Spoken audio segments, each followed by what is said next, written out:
Madame Hélène Conway-Mouret pour 9 minutes.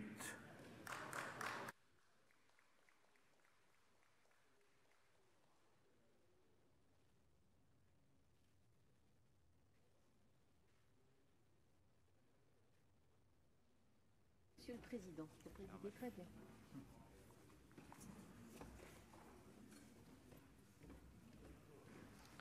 Procéder aux ajustements.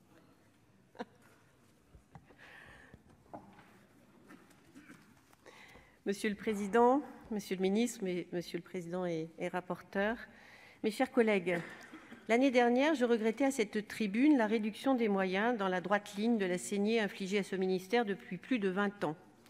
Nous nous lamentions sur tous les bancs qu'en votant un budget continuellement en baisse, nous choisissions de fait de dégrader la qualité du service public rendu dans nos consulats, mais aussi d'affaiblir l'image de notre culture et de notre langue portée par nos réseaux AEFE et MLF, nos instituts et alliances françaises et nos instituts de recherche.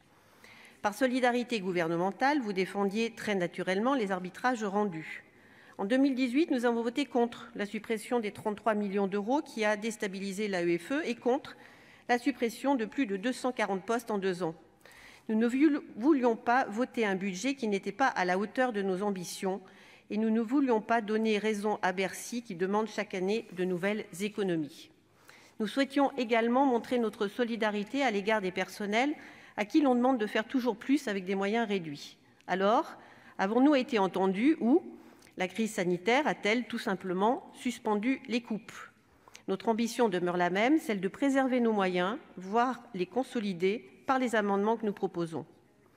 Monsieur le ministre, quand vous nous annoncez cette année une stabilisation du budget, l'abandon définitif des suppressions de postes en mettant fin au plan d'action publique 2022, confirmé lors de votre audition en commission, et voire même l'augmentation de certaines lignes budgétaires, grâce notamment au report des crédits non utilisés du PLFR 3, nous ne pouvons que nous en réjouir et notre vote le prouvera, comme l'a déjà annoncé M. Rémi Féraud. Nous comptons sincèrement que le virage budgétaire que vous venez d'amorcer s'inscrira dans le temps et vous pourrez alors compter sur nous pour soutenir cette évolution. Pouvons-nous même rêver d'embauche et d'augmentation de crédits pérennes dans les prochains PLF? Nous saluons la hausse de 3,65% du programme 105. Ce budget recueille des crédits pour augmenter les contributions volontaires, les travaux de sécurité de nos postes, l'entretien de notre patrimoine, tous bienvenus. Seul regret, il reste peu de crédits pour les postes.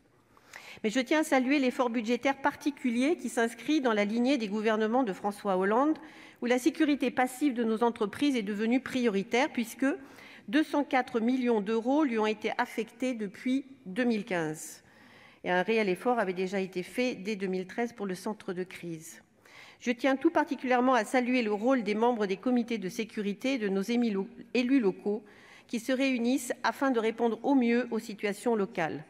Nous pensons cependant que des progrès peuvent être encore réalisés en matière de réactivité et de communication en cas d'attaque. Les crédits du programme 151 sont stables. La légère hausse que nous notons est due au report de crédits non utilisés en 2020. Le maintien de la dotation dédiée aux bourses scolaires à 102 millions d'euros ne permettait pas d'anticiper les difficultés économiques à venir que connaissent les familles en raison de la crise sanitaire. Il est donc heureux que 30 millions d'euros votés dans le PLFR et non utilisés viennent s'y ajouter. Les impayés de ce trimestre commencent à déstabiliser les budgets déjà fragiles des établissements et nous laissent craindre le pire pour le second et le troisième trimestre. Quant aux équilibres financiers des établissements scolaires de l'AEFE et de la MLF. Enfin, ne relâchons pas nos efforts pour soutenir notre réseau d'écoles francophones et nos établissements MLF au Liban. Nous saluons l'aide ouverte pour la première fois aux familles étrangères qui constituent les 2/3 des effectifs, avec le bémol de la sous-consommation des crédits et leur non-reconduction en 2021. Les critères ont paru suffisamment intrusifs pour que beaucoup renoncent à déposer un dossier.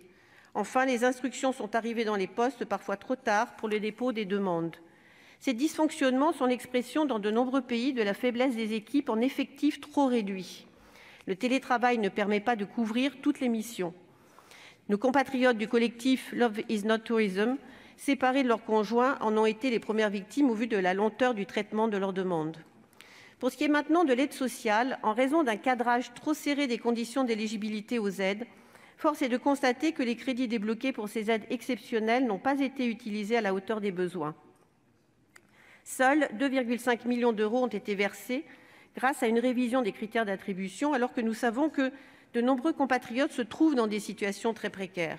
Les femmes sont particulièrement touchées. Tout comme pour les critères d'obtention des bourses, il me semble urgent de revoir les documents et les informations que l'on requiert des demandeurs. Beaucoup ont fait appel à leurs économies, mais risquent maintenant de se tourner de plus en plus vers le secours occasionnel. Pour y répondre, les organismes locaux d'entraide sociale, ou OLS, existants ou créés, ont joué un rôle essentiel. Néanmoins, comme il n'existe pas dans tous les pays, nous pensons que le basculement des crédits du STAFE vers les OLS doit demeurer exceptionnel, d'autant que l'allocation de cet argent public échappe totalement au contrôle des conseils consulaires.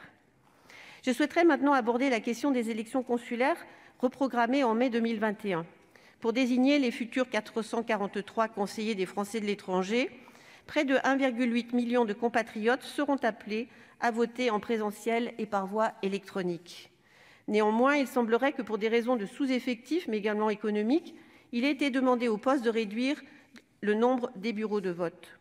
Si le vote physique est compliqué par la situation sanitaire, comment s'assurer que ces élections se déroulent dans des conditions satisfaisantes si on demande en plus aux électeurs de faire des dizaines de kilomètres pour voter à l'urne?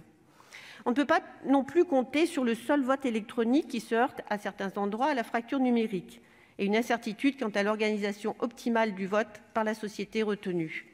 Dans le contexte actuel, il va de soi que le renforcement de l'efficience du dispositif de vote électronique soit garanti sur tous les continents.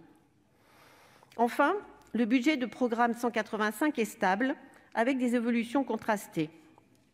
Nous déplorons d'abord que l'AEFE ne bénéficie pas de la décision du gel des suppressions de postes, avec 71 nouveaux postes de moins cette année.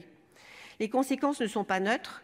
La charge de la masse salariale bascule, de fait, sur les établissements déjà en grande difficulté, puisque les postes de résidents ou de détachés sont transformés en postes de recrutés locaux.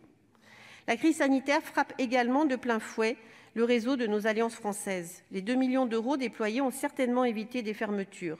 Nous proposons une aide complémentaire parce que la situation demeure critique. Rappelons à ce titre la pétition Sauvons les alliances françaises qui a recueilli plus de 10 000 signatures à l'été 2020, preuve de l'attachement des francophiles du monde à ce réseau. Pour ce qui est des instituts français, dont le budget est stable par rapport au PLF 2020, nous pensons qu'un fonds d'urgence les aiderait à traverser la crise. Ils ont puisé dans leur fonds de roulement, mais leur situation demeure extrêmement fragile. Nous avons l'immense honneur de posséder le premier réseau culturel au monde. Protégeons-le, chérissons-le. Pour conclure, je voudrais rendre hommage à la mobilisation de l'ensemble des personnels titulaires, contractuels et recrutés locaux de votre ministère en poste à l'étranger, comme en France, à commencer par vous, Monsieur le Ministre. Sans oublier nos conseillers des Français de l'étranger et les associations qui n'ont pourtant pas été épargnés. Cette mobilisation de nos réseaux et relais locaux a permis le retour de plus de 370 000 Français. Elle assure la sécurité de nos ressortissants, tout autant que celle de nos représentations. Elle fait vivre la citoyenneté de nos compatriotes grâce au service public de nos consulats et aux élections qu'elle organise. Elle partage nos valeurs et notre langue dans nos réseaux culturels et éducatifs. Elle aide au développement des pays où nous sommes présents. Une des leçons à tirer de la crise sanitaire qui nous touche est l'utilité d'un service public solide qui protège et apporte son soutien quand tout semble s'écrouler. On ne peut pas compter sur le seul engagement et le dévouement des personnels. Certes, ils ont démontré qu'ils ont su se mobiliser au pic de la crise et révéler ainsi la résilience de nos réseaux diplomatiques, consulaires, culturels et éducatifs. Donnons-leur les moyens de continuer et je vous remercie pour votre attention. Merci.